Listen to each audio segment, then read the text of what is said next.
चलिए दोस्तों, आज मैं आपको बताऊंगा छत्तीसगढ़ के लोकगीतों के बारे में, है ना। अब हमारा प्यारा छत्तीसगढ़, इसकी कितनी अच्छी अच्छी संस्कृति है, कितना अच्छा अच्छा कहना चाहिए कि इनका कल्चर है ना। समाज के द्वारा इसे मान्यता प्राप्त है, ऐसे कल्चर है जिसको हमारे सोसाइटी ने क्या किया है, अप्रूवल किया है। ठीक है, तो लोकगीत जो है मुख्यतः 5 प्रकार के होते हैं।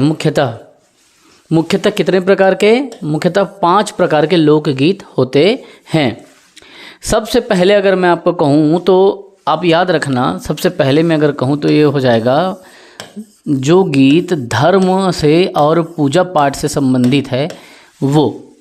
ठीक, और दूसरे नंबर पे अगर मैं कहूँ पूजा पाठ के अलावा और क्या लोकगीत हो सकते हैं, तो कुछ गीत हैं जो ऋतु पे आधारित हैं। किस पे? ऋतु पे। जैसे अब अपन पहले अगर धर्म पूजा को अपन मानते हैं, इसमें क्या आ गया? भोजली धर्म पूजा पाठ से संबंधित है, जवारा भी है, माता सेवा, नाग पंचमी का गीत है, ये सब देख लीजिए। भोजली, जवारा, है ना, माता सेवा के लिए, है ना, बदना बदाओ दाई गाते हैं ना मैं अच्छा सिंगर नहीं हूँ, लेकिन कम से कम अच्छा एजुकेटर ही बन जाऊँ। तो ये सब धर्म पूजा से जो संबंधित गीत है बेटा, वो इसके अंतर्गत आता है। क्या आएगा? और गौरी गौरा आएगा, और क्या आएगा? जसगीत आएगा, देवी पूजा का आएगा, ये सब आप डाल सकते हो, है ना। देवी पूजा या शिव पूजा इत्यादि से संबंधित जसगीत, ये सब है धर्म और पूजा से संबंधित लोकगीत हो गया। दूसरे में अगर मैं कहूँ तो ऋतुओं पे आधारित हो, वह लोकगीत जो किस पे आधारित हो? ऋतुओं पर आधारित हो। ठीक है, तो इसमें क्या क्या हो सकता है? ऋतु में जैसे कि फागुन का जैसे आग आता है ना, माघ का महीना आता है, मतलब फागुन को है, अरे यार होली आने वाला है, फागुन का महीना आने वाला है, ऐसा अपन बोलते हैं ना, फाग गीत गाते हैं। वैसे सवनाही का गीत गाते हैं ऋतु पर आधारित। तो फागुन को एक एग्जाम्पल ले लो, फागुन गीत या फाग गीत, है ना। जो आपको लेना है आप यहाँ पे डाल सकते हो। फागुन लिखो, फाग लिखो, है ना। एक और सवनाही का आप एग्जाम्पल दे सकते हो। तो ये 2 लोकगीत हो गया। तीसरा लोकगीत में हम और क्या ले सकते हैं? मुख्यतः 5 प्रकार के बताए हों तो उत्सव संबंधित, किससे? उत्सव संबंधित लोकगीत इसके अंतर्गत आते हैं। जैसे उत्सव में क्या क्या आएगा बिट्टू? क्या आएगा बताओ, चलो। हैं, क्या क्या उत्सव होता है आप लोग के आसपास में? राउत नाचा होता है ना, सुआ गीत होता है ना, छेर छेरा, कोथी के नाल हेरतेरा, ये सब निकलता है ना। तो इसमें क्या ले सकते हो? राउत नाचा, छेर छेरा में भी गीत गाया जाता है ना, छेर छेरा। और आपका सुआ गीत भी गाया जाता है उत्सव में, है ना। तो सुआ गीत, सुआ नृत्य बोलते हो आप लोग जो, वो ये हो गया उत्सव संबंधित। और चौथे में संस्कार का गीत आ जाता है। चौथे में क्या आता है? संस्कार, जो संस्कारों से संबंधित गीत हो वो इसके अंतर्गत आ जाते हैं। जैसे कि विवाह एक संस्कार है ना लकेश, है कि नहीं बेटा? विवाह क्या है? संस्कार है ना। तो विवाह गीत ले लो, या पठौनी जब करते हैं, बेटी को भेजते हैं तब पठौनी गीत, है ना, वो भी देते हैं। पठौनी हो गया, सोहर हो गया। तो संस्कार में क्या क्या है? विवाह, फिर पठौनी, सोहर गीत, ये सब क्या है? संस्कारों से संबंधित गीत हैं। ठीक है, ये 4 हो गया। अब 5वें में और क्या ले सकें? तो इनके अलावा जो बचा गीत, जैसे मनोरंजन में हो गया, है ना। तो 5वां में अपन ले लेते हैं यहाँ पे मनोरंजन संबंधित जो लोकगीत है, जो लोगों के द्वारा लोगों के बीच में मान्यता प्राप्त है, आप उसको ले लो। जैसे बांस गीत बजाते हैं मनोरंजन के लिए, डंडा गीत, डंडा को बोलते हैं, ददरिया भी गाते हैं, कर्मा गीत, ये सब मनोरंजन के लिए, है ना। तो ये बांस हो गया, ददरिया हो गया, कर्मा हो गया, ये सब क्या है? लोकगीत के एग्जाम्पल हैं। धर्म पूजा से संबंधित, ऋतु से संबंधित, उत्सवों से संबंधित, धर्म व पूजा, ऋतुओं, फिर उत्सव, फिर संस्कार, फिर सबसे लास्ट में मनोरंजन। तो ये टोटल लोकगीत जो है मुख्यतः 5 प्रकार के होते हैं। अब कुछ ऐसे मैं आपको वाद्य यंत्र के बारे में बताऊंगा जो वाद्य यंत्र जो है प्रयोग होते हैं। किस में प्रयोग होते हैं? तो विभिन्न प्रकार के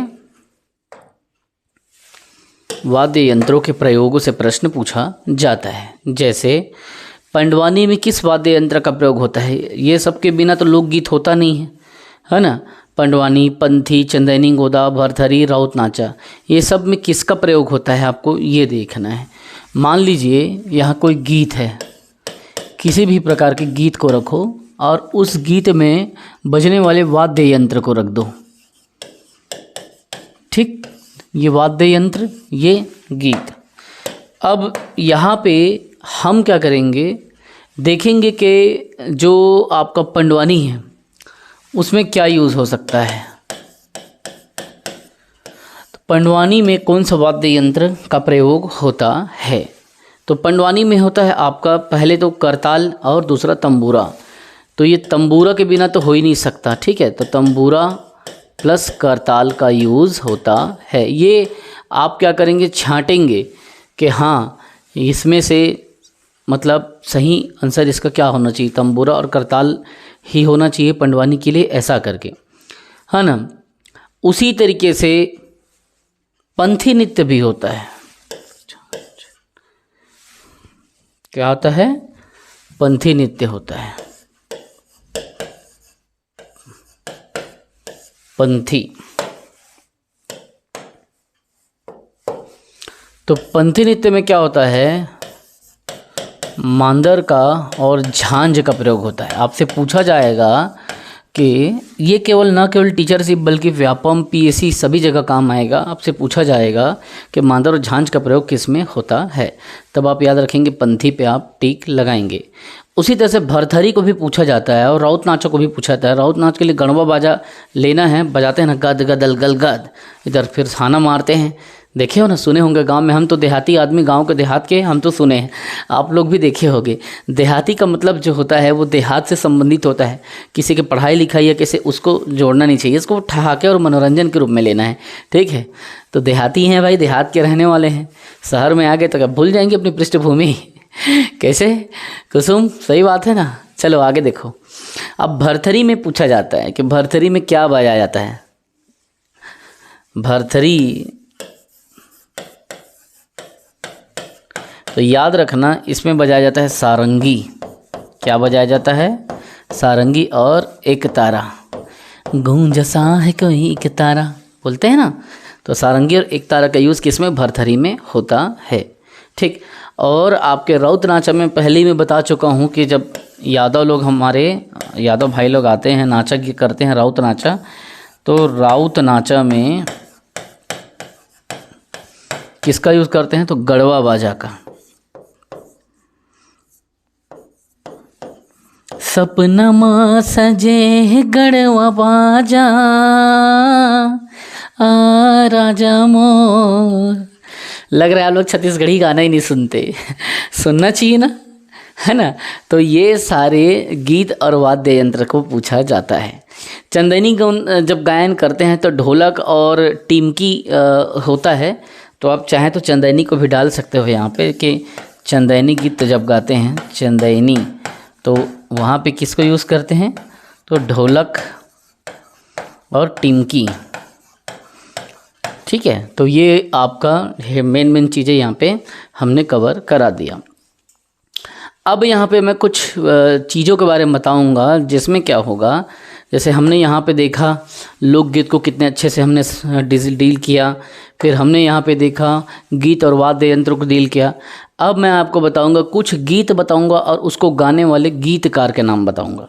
ठीक है, जैसे वेदमती शैली के सिंगर कौन हैं, जैसे पंथी गीत को गाने वाला कौन है ना, ददरिया को कौन गाते हैं। तो इन सब चीज़ों पे अपन क्या करेंगे, पहले चर्चा करेंगे, देखेंगे, और उसके बाद में इससे प्रश्न आएगा उसे बनाएंगे। ठीक है, तो इतने इम्पॉर्टेंट चीज़ों को आपको दिमाग में रखना है। ठीक, तो अपन अगला जो देखेंगे वो रहेगा गीत रहेगा, और उस गीत को गाने वाले गीतकार को छांटिए रहेगा टॉपिक हमारा, है ना। अब देखिए, गीत एक तरफ अपन गीत रखेंगे, दूसरी तरफ रखेंगे गीतकार या गायक।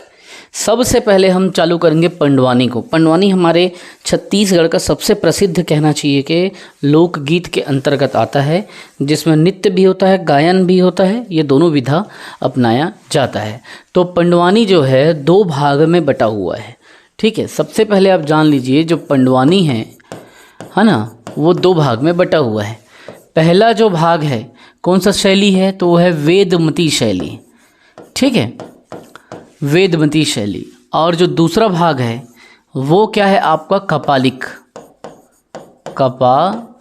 शैली। वेदमती शैली और कपालिक शैली दोनों ही पंडवानी का कहना चाहिए कि भाग 1 और भाग 2 है। वेदमती शैली में होता क्या है, बैठ करके सामान्य अवस्था में बैठ करके, घुटने पे बैठ के या सामान्य अवस्था पे बैठ करके इस गायन को गाया जाता है, जिसमें नृत्य का अंकन नहीं किया जा सकता, नाच कूद नहीं किया जाता। जबकि कपालिक शैली पे गीत भी गाया जाता है और नृत्य भी किया जाता है, नाचा भी जाता है, ठीक। तो इसमें छत्तीसगढ़ पीएससी या छत्तीसगढ़ व्यापम का जो प्रश्न बनता है, कैसे बनता है, तो वेदमती शैली जो पंडवानी की एक शैली है, इसके प्रमुख गीतकार को छांटिए, इसके प्रमुख गीतकार को बताइए। तो गीतकार है ऋतु, झाड़ूराम, पूनाराम, ये 3 प्रमुख है, और चौथे में रेवाराम साहू भी एक नाम है, आप ले सकते हो, ठीक है। तो इसमें हमको लेना है क्या, ऋतु वर्मा, फिर झाड़ूराम, पूनाराम और रेवाराम साहू। तो झाड़ूराम देवांगन के बाद पूनाराम निषाद, है ना। तो झाड़ूराम देवांगन थे ये, देवांगन और पूनाराम निषाद, ठीक है, और रेवाराम साहू। तो ये सभी हो गए वेदमती शैली के, जो पंडवानी को जब कहना चाहिए कि भीम और द्रौपदी के बारे में बताया जाता है, अंकन किया जाता है, तो वो बैठ करके करते हैं, ना कि नृत्य करके। जबकि कपालिक शैली की अपनी अलग विशेषता है बेटा, इसमें जब भी बताया जाता है पूरे भीष्म पर्व इत्यादि के बारे में, तो इसमें महाभारत के जो नायक होते हैं, है ना, भीम इत्यादि के बारे में बताते हुए, द्रौपदी के बारे में बताते हुए, ये नृत्य भी करते हैं, गायन भी करते हैं, दोनों कार्य करते हैं। और सबसे ज़्यादा लोकप्रिय जो है कपालिक शैली को माना जाता है। इसके 3 प्रमुख गीतकार हैं, गायक हैं इसको करने वाले, नृत्य भी होता है, गीत भी होता है, ठीक है। तो पहले में सबसे पहले आप सभी नाम जानते हो, उसका नाम तीजन बाई, दूसरे में शांति बाई, तीसरे में उषा बाई। तो तीजन, शांति, उषा को आप याद रखेंगे, तीजन, शांति बाई, तीजन बाई और उषा बाई, ये सभी आपके कपालिक शैली के गायक हैं। अगले में आता है आपका पंथी नृत्य के बारे में जानते हो। आप सभी जानते हो ये एक ऐसी शैली है, ऐसा नृत्य है जिसमें पिरामिड का निर्माण होता है। पंथी में होता है ना, पिरामिड बना करके चढ़ते हैं ऊपर में। तो पंथी गीत को कौन प्रमुख रूप से छत्तीसगढ़ में गाते हैं, और वो नाम उसका बहुत ज़्यादा फेमस है ना। तो ये आता है देवदास बंजारे। आपको पूछा जाएगा कि पंथी गीत कौन गाते हैं, आपको बताना है, तो ये कहीं ना कहीं आपको देखने को फंसेगा ही, ये बात आपको याद रखना है। पंथी गीत के बाद अगर अगला मैं कहूँ ददरिया, तो ददरिया गाना देखो लक्ष्मण मस्तूरिया कितना अच्छे से गाते थे, हालांकि वो अब हमारे बीच में नहीं रहे। तो लक्ष्मण मस्तूरिया फेमस इसके लिए, दिलीप षडंगी और केदार यादव, ये 3। तो लक्ष्मण मस्तूरिया, दिलीप षडंगी,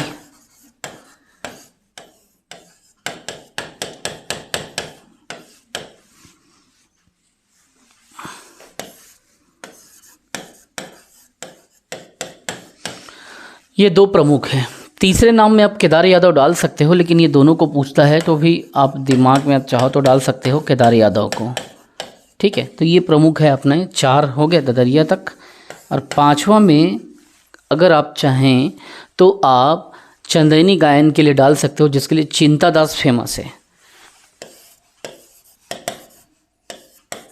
चंदेनी के गायक चिंता दास कौन है? चिंता दास, ये चंदेनी के गीतकार हैं। ठीक है, तो इतना जाना। भरथरी का सबसे इम्पोर्टेंट है सुरुजबाई खांडे। तो सुरुजबाई खांडे को भरथरी के लिए पूछा जाता है। याद रखना, आपने भी कहीं न कहीं देखा होगा कि भरथरी के गायक भरथरी सूरजबाई खांडे।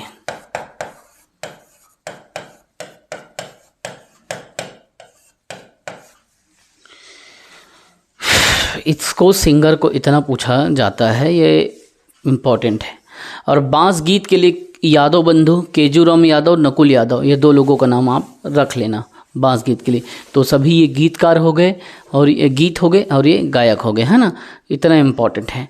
और कबीर गीत के लिए जब आएगा, कबीर के दोहे को पढ़ने इत्यादि के लिए, तो भारती बंधु का नाम लेना आप। ठीक है, भारती बंधु का नाम लेना, पद्मश्री इत्यादि से जाना जाता है इनको।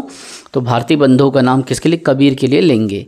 जबकि बांस गीत के लिए यादव बंधुओं का नाम लेंगे, केजूराम और नकुल यादव। ठीक है, तो इतना ये चीज़ें आप रिवीजन करेंगे, नोट करेंगे और पढ़ेंगे। ये सारी चीज़ें इम्पॉर्टेंट है, कहीं ना कहीं आपका एग्ज़ाम में ये मदद करेगा। ठीक, आगे अपन देखते हैं। याद रखना, जब बात पंडवानी की आती है तो पंडवानी के एक प्रश्न आता है कि पंडवानी के जनक किसे कहते हैं? Who is the father of Pandavani? तो who is the father of Pandavani dance, है ना। तो पंडवानी के फादर में आपको झाड़ू राम देवांगन को लेना है नाम। किसको लेना है? झाड़ू राम देवांगन को। हालांकि ये वेदमती शैली के गायक हैं, परंतु ये इसके पिता हैं। किसके? पंडवानी के पिता कौन हैं? तो झाड़ू राम हैं। कौन है? झाड़ू राम देवांगन है। ठीक है, तो इतना आपको दिमाग लगाना है और इसके पिता में झाड़ू राम देवांगन को लेना है। अब मैं आपको क्या करूँगा, थोड़ा वृहद बताऊँगा, क्योंकि मेरा काम जो है एकदम शॉर्टकट रहता नहीं, आप तो जान रहे हो।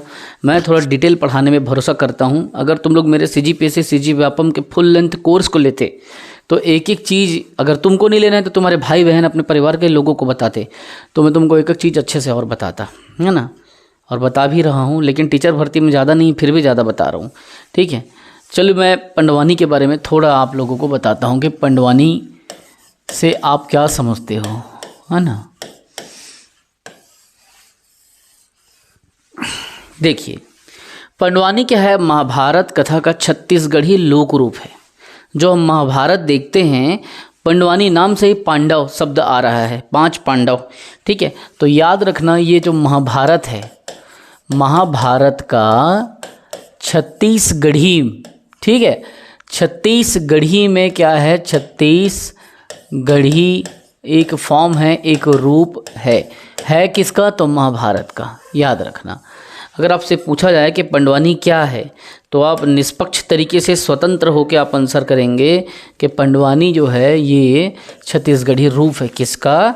तो महाभारत कथा का या महाभारत का। ठीक, हमने इतना जान लिया कि पंडवानी क्या है, तो इसका रूप है। देखिए, इसके रचयिता कौन है? इसके रचयिता का क्या नाम है? तो पंडवानी के जो रचयिता है वो है रचनाकार, जो पंडवानी के रचना किया है। रचनाकार ना, पंडवानी को रचना करना। पंडवानी नृत्य को झाड़ू राम देवांगन ने किया, वो अलग चीज़ है, लेकिन पंडवानी को लिखा कौन? तो ये है देखिए, यहाँ पे रचनाकार बोल रहा हूँ ना, तो गलत नहीं करेंगे। रचयिता पंडवानी को, जब वो महाभारत के रूप में छत्तीसगढ़ी में जब वो लिखे थे ना इसको, उस रचनाकार के बारे में बात कर रहे हैं। तो नाम कौन है? सबल सिंह चौहान। कौन? सबल सिंह चौहान। ये रतनपुर के थे। कहाँ के थे? रतनपुर के। इन्होंने क्या लिखा था? इन्होंने इसके दोहा भी लिखा प्लस चौपाई भी लिखा था। चौपाई पढ़ के नीचे चौपाई, ऊपर दोहा, तो ये दोनों की रचना किया था।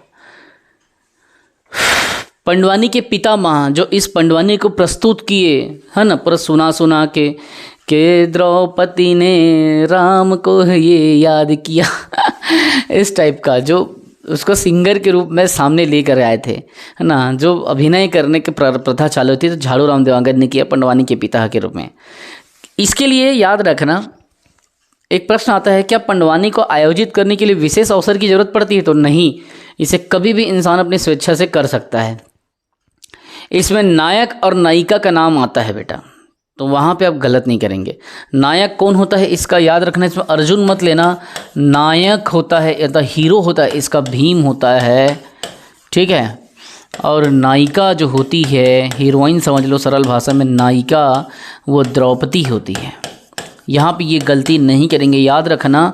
जब आप पंडवानी पढ़ेंगे तो नायक में भीम लेना है, नायिका में द्रौपदी लेना है। गलती से अर्जुन और द्रौपदी नहीं लेना, ठीक है। कि जिस तरह से भीम ने क्या किया था, दुर्योधन के एक जंघे को उखाड़ दिया था, क्योंकि उन्होंने कहा था कि तुम्हें तो मैं जंघे में बैठाऊंगा, है ना। द्रौपदी को कहा था ना भरी सभा में, जब उन लोग द्यूत क्रीड़ा में हार जाते हैं, जुए में हार जाते हैं द्रौपदी को, उसके बाद ये बात अपशब्द शब्द प्रयोग करता है ना, तो यहाँ पे उसका भी चर्चा है। भीम जो है द्रौपदी के उस व्यथा को, उस नारी के व्यथा को, है ना, समझता है, और वो उसको उसका बदला ले करके उसको क्या करते हैं, उसके लहू को लाके, उसके लहू से, दुर्योधन के लहू से उसके केश को धोता है, ठीक है।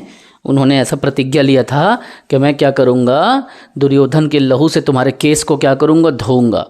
अब सहयोगी कौन होता है, तो एक मुख्य गायक होता है इसमें, गाने वाला। पंडवानी चलते रहता है तो एक गायक होता है, एक हुंकार भरने वाला होता है, हो ऐसा करके उसको रागी कहते हैं, हुंकार भरता है, ठीक है।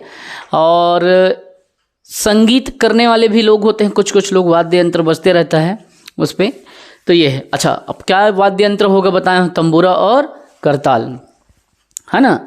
ये दोनों को याद रखना, पूछा आता है। वेदमती और कपालिक शैली दोनों एक दूसरे के क्या हैं, प्रकार हैं, है ना। तो ये मैंने टोटल बता दिया इसके बारे में। अब हम लोग बात करेंगे पंथी नृत्य के बारे में, ठीक। पंथी नृत्य के बारे में मैं अगर आपको कहूँ तो पंथी के बारे में आप सभी जानते हो, है ना। सतनामी लोग, ये सतनामी लोगों के द्वारा किया जाता है ना। ये किसके द्वारा, तो हमारे सतनामी समाज के सतनामी पंथ के द्वारा इसको किया जाता है छत्तीसगढ़ में। इसमें क्या होता है, जो नर्तक होता है वो कलाबाजी करते हैं और पिरामिड बनाते हैं, ठीक है। तो किसके द्वारा, तो नर्तक के द्वारा इसमें कलाबाजी होता है, कलाबाजी होता है और पिरामिड बनाया जाता है ना। देखे होगे पिरामिड में चढ़ते हैं एक दूसरे के ऊपर, जिसमें पंथी नृत्य में आप लोग देखे होंगे, और नहीं देखे हैं तो आप लोग एक बार वीडियो देख लेना किसी भी उसका पंथी नृत्य इत्यादि का, है ना। अब इसमें क्या है, वाद्य यंत्र बताएं, मांदर झांझ होता है। गीतकार हैं देवदास बंजारे, जो कि अभी नहीं रहे। तो ये देवदास बंजारे को क्वेश्चन पूछा है कि सबसे प्रसिद्ध कहना चाहिए कि पंथी नृत्यकार कौन था, तो देवदास बंजारे ये थे, ठीक है। कि जाति ना पूछो साधु की, पूछ लो उससे ज्ञान के मोल करो रे तलवार का, ये दुनिया पड़ा रहे दो मयान, है ना। किसी के जाति से उसके हुनर को नहीं आंका जा सकता। देखो कितना अच्छा पंथी नृत्य करते थे देवदास बंजारे, है ना। और बहुत सारे एग्जाम्पल हैं। तो ये हो गया आपका पंथी नृत्य हो गया। अब मैं आपको बताऊंगा इस लोकगीत में ददरिया के बारे में। किसके बारे में, ददरिया के बारे में।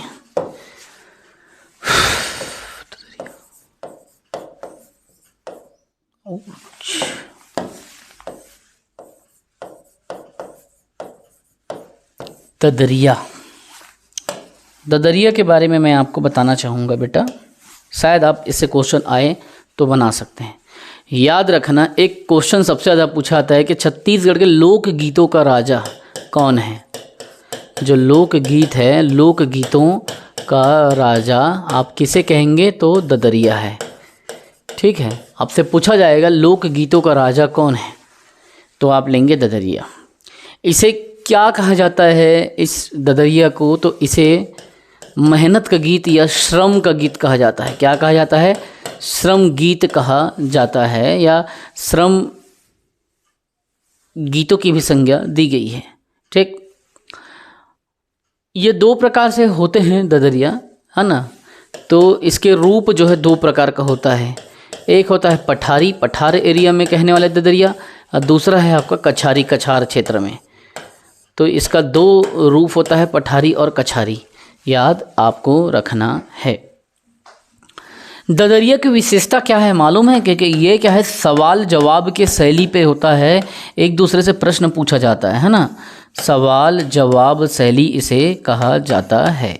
तो ये दोनों शैली पे आधारित होती है, सवाल जवाब के शैली पे, ठीक, इसीलिए इसे सवाल जवाब शैली का गीत कहते हैं। अच्छा, एक और इम्पॉर्टेंट चीज़, इसको ददरिया को कहा जाता है कि निम्न में से कौन सा प्रेम सॉन्ग है या प्रेम गीत है या प्रणय गीत है? तो याद रखना, इसे लव सॉन्ग कहते हैं। क्या कहते हैं? लव सॉन्ग या प्रेम गीत कहते हैं। क्या कहते हैं? प्रेम गीत कहते हैं या प्रणय गीत कहते हैं। प्रणय, प्रणय मतलब प्रेम होता है, अनुराग, प्रणय गीत भी इसे कहते हैं। ये सारे सेगमेंट आपके एग्ज़ाम में इम्पॉर्टेंट है। इसमें स्त्री और पुरुष दोनों शामिल होते हैं और इसीलिए सवाल जवाब शैली इसमें देखने को मिलता है। श्रम गीत है ये, है ना, गीतों के माध्यम से श्रम को या परिश्रम को इसमें बताया जाता है। इसके सिंगर मैं आपको बता चुका हूँ, लक्ष्मण मस्तूरिया, दिलीप षडंगी, केदार यादव, ये सारी चीज़ें, ठीक है। अच्छा, एक ऐसा प्रश्न आता है कि कौन सी जनजाति है जो क्या करती है? ददरिया नृत्य करती है। तो ऐसे प्रश्न के लिए याद रखना, बैगा जनजाति है जो क्या करती है? ददरिया का अभिनय करती है, ददरिया नृत्य करती है। कौन सी जनजाति? बैगा जनजाति। अगर ऐसे प्रश्न आए तो आपसे नहीं छूटना चाहिए। इसमें जीवन और साहित्य में जो प्रेम का योगदान है उसके बारे में बताया गया है, ठीक है। इसमें दो दो पंक्ति के अलग अलग लाइन के पद होते हैं, दो दो पंक्ति में इसमें होते हैं, और स्त्री और पुरुष आपस में मतलब मिल करके, इसमें स्त्री भी होती हैं, पुरुष भी हो सकते हैं, और कई बार सिर्फ एक लाइन में स्त्री होती है, एक लाइन में पुरुष होते हैं। तो दो दो पंक्ति में मिल करके इस गीत को अभिनय किया जाता है, ठीक है। अब मैं आपको बताऊंगा ददरिया के अलावा चंदैनी गोंदा के बारे में। किसके बारे में बताऊंगा बेटा? चंदैनी गोंदा के बारे में। कुछ खास नहीं है चंदैनी गोंदा,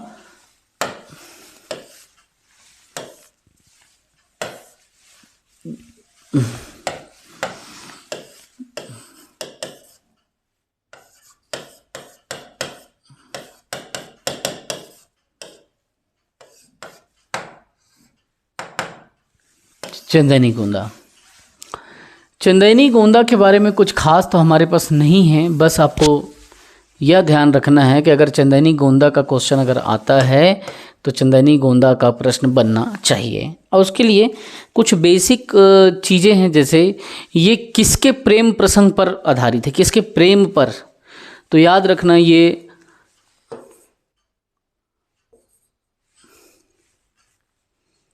लोरिक,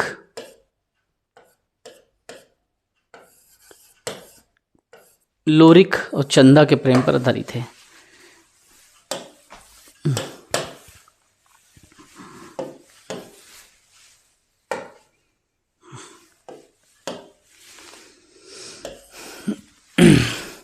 ये थोड़ा सा ना सिस्टम ना समय ले लेता है, लेकिन बहुत इजी है, बहुत अच्छा भी लगता है पढ़ाने में।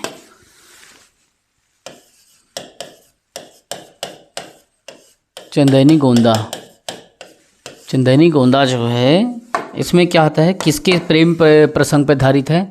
तो ये लोरिक,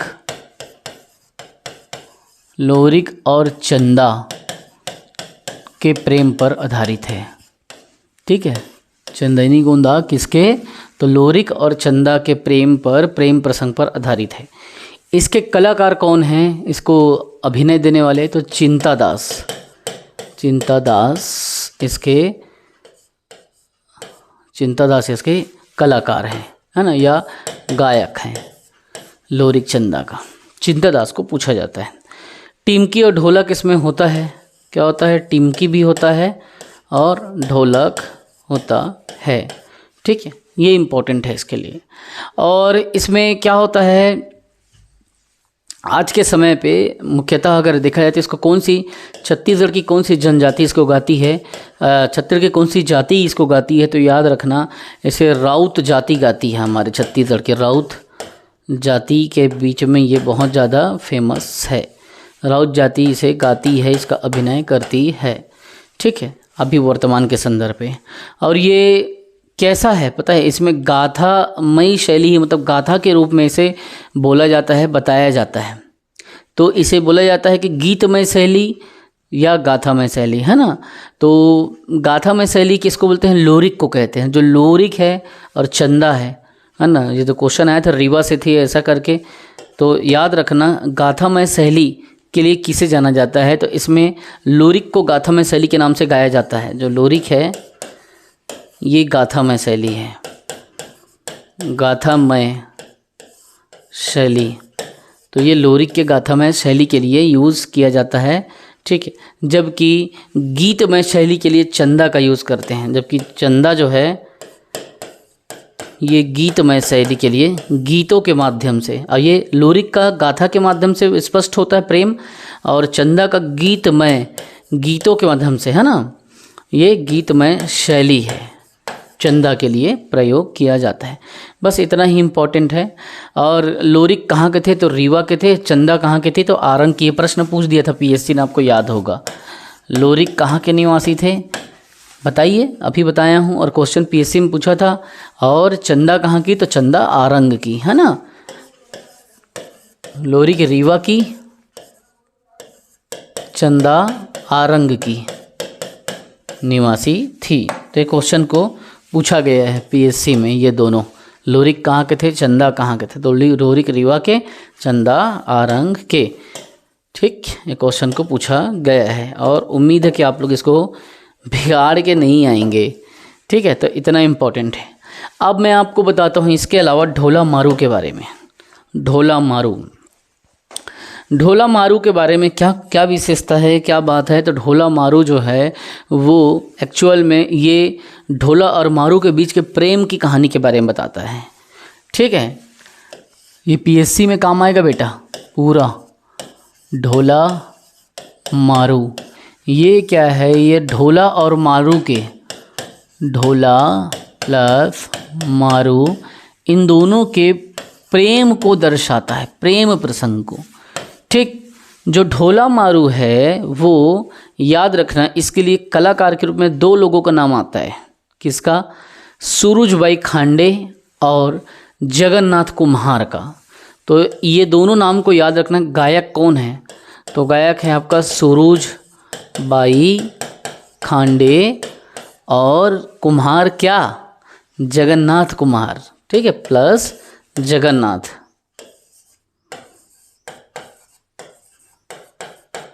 ये दोनों इसके सिंगर हैं और ये इम्पोर्टेंट है। इसमें फिर इम्पोर्टेंट क्या है मालूम है, ये छत्तीसगढ़ की मुख्यतः गीत नहीं है। ढोला मारू जो है वास्तविक में ये राजस्थान से प्रभावित है। ये मूलतः राजस्थान का है, राजस्थानी कहना चाहिए कि गीत है ये। तो ढोला मारू कहाँ के, राजस्थानी है। छत्तीसगढ़ में हालांकि प्रचलित हो गया है, लेकिन मुख्यतः यह राजस्थान से आया हुआ ऐसा माना जाता है। इसमें क्या होता है, राजस्थान के नरवर के राजकुमार जो ढोला थे, ये जो ढोला थे ये एक राजा थे। कहाँ के, राजस्थान नरवर के, नरवर के राजा थे। ठीक है, ये बात को एक बार पूछा था कि ढोला कहाँ के थे, तो ये नरवर के राजकुमार थे। ठीक है, इसको क्वेश्चन को गलत नहीं करना। और मारू क्या थी, तो पुंगल देश की राजकुमारी थी। कहाँ की, तो पुंगल देश की रानी थी या राजकुमारी थी। ठीक है, तो नरवर के राजा कौन थे, नरवर के राजा थे ढोला, और मारू कहाँ थे, तो पुंगल देश के रानी थी। ठीक है, इन दोनों का क्वेश्चन को पूछा जाता है। अब मैं आपको अंतिम में बताऊंगा भरथरी के बारे में। ये ढोला मारू तो हमने देख लिया, इसके सिंगर सूरजबाई खांडे, है ना, और जगन्नाथ कुम्हार, ये दोनों याद रखना। और सूरजबाई खांडे का नाम फिर भरथरी में आएगा, ये दोनों के लिए फेमस है। एक बार क्वेश्चन पूछा था निम्न में से किसके लिए है, तो भरथरी ढोला मारू दोनों था, और दोनों के लिए लेना है आंसर हमको, किसको, सूरजबाई खांडे को। लेकिन आधे लोगों ने क्या किया था, केवल भरथरी के लिए लिया था और ढोला मारू को छोड़ दिया था। तो वो गलती आपको नहीं करना है। ठीक है, तो भरथरी देखना,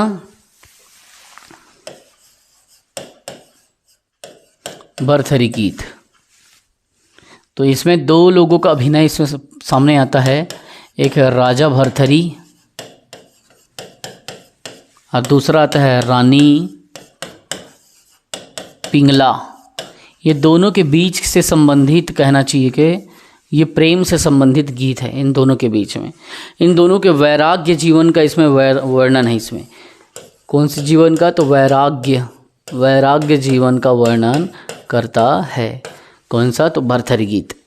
ठीक, इसके गायक है कौन? सूरज भाई खांडे। पहले ही बताया हूँ कि दोनों ढोला मारू में भी लेना, इसमें भी लेना, समझ रहे हो? तो सूरज बाई खांडे भी आप लेंगे इसके सिंगर को। कई लोगों ने खांडेकर ले लिया था, एक बार ऑप्शन में खांडे की जगह खांडेकर लिखा था, तो आंसर गलत है। इसका आंसर होगा सूरज भाई खांडे। ठीक है, तो सूरज भाई खांडे आपको लेना है। और इसके वाद्य यंत्र क्या है? एक तारा और सारंगी बता चुका हूँ। और भरथरी जो है वो लोकगीत विधा के रूप में जाता है। लोकगीत है, ये नृत्य नहीं है, याद रखना ना। तो भरथरी लोकगीत है ये भरथरी लोकगीत। ठीक है, इसमें क्या होता है, स्टार्टिंग में जब ये चालू हुआ था भरथरी, तो केवल खंजरी बजा करके इसको गाया जाता था प्रारंभ में। और वर्तमान में तो विभिन्न प्रकार के इसमें एक तारा, सारंगी ये सब आ गए हैं। तो शुरुआत में खंजरी से हुआ था। किससे? खंजरी। अभी एक तारा भी आ गया है, एक तारा आ गया है, सारंगी आ गया है। अच्छा, एक चीज़ और, ये जो गायक होते हैं ना, जैसे सूरज भाई खांडे, इस टाइप के गायक जो भरथरी गाते हैं, ये स्वयं को क्या कहते हैं? योगी कहते हैं। क्या कहते हैं? स्वयं को योगी कहते हैं, याद रखना। तो जो भरथरी गाता है, क्या गाता है? भरथरी को गाता है, वो खुद को क्या कहता है? योगी कहता है। ठीक है, तो अभी तक के लिए जितना मैं बता दिया हूँ, बहुत इंपॉर्टेंट चीज़ों को पूरा बता दिया हूँ। तो इसी से आएगा लोकगीत, पूरा मेन मैं कवर करा दिया हूँ। ढोला मारू, भरथरी, चंदैनी, गोदा, ददरिया, पंथी और पंडवानी बहुत अच्छे से करा दिया हूँ। वेदमती, कपालिक सब करा दिया हूँ। आप क्या करो? रिवीजन करो, अच्छे से रिवीजन कर दो। ठीक है, पीएससी में व्यापक में कहीं न कहीं से 2 प्रश्न आपको फंसेगा ही फंसेगा। टीचर भर्ती का तो नहीं बोल पाऊंगा, लेकिन कहीं न कहीं फंसेगा। टीचर भर्ती में तो खुद एक क्वेश्चन आना है, और इतना सारा सागर भर दिया है जीएस के बुक में 10 नंबर के लिए, इतना पूरा सिलेबस को घुसा दिया है। छोड़ तो सकते नहीं, करना तो पड़ेगा ही, भले वो 10 नंबर का है तो क्या हुआ। तो इसको आप अच्छे से कीजिए। ठीक है, धन्यवाद।